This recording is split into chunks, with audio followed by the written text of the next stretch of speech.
51তে বলছে কোসেক এ মাইনাস কট এ সমান এ। উদ্দীপক দেওয়া আছে কোসেক এ প্লাস কট এ সমান হাফ। তাহলে কোসেক স্কোয়ার এ মাইনাস কট স্কোয়ার এর সূত্র বসে।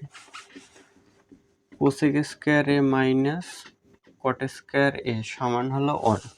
এখন কোসেক এ প্লাস কট এ আছে আর বের করতে হবে কোসেক এ মাইনাস কট এ। তাহলে কোসেক এ এইটা cosec square A minus caught square A, তাহলে একবার যোগ একবার বিয়োগের সূত্র দেওয়া যায়। তাহলে যোগের সূত্র যদি আমরা দিই কোসেক এ প্লাস কট এ, তাহলে ওইটার পরিবর্তে লিখতে পারি হাফ। তার মানে হাফ ইন্টু লিখতে পারি কোসেক এ মাইনাস কট এ।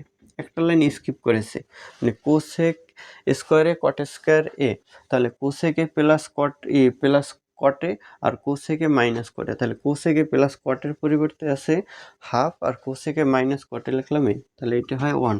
এই হাফ বাম পাশ থেকে ডান পাশে আনলে উল্টে যায়, তাহলে 2/1 হয়, তাহলে রেজাল্ট হয় 2। তাহলে 51 অ্যান্সার হবে 2। এটা আছে ঘ নম্বরে।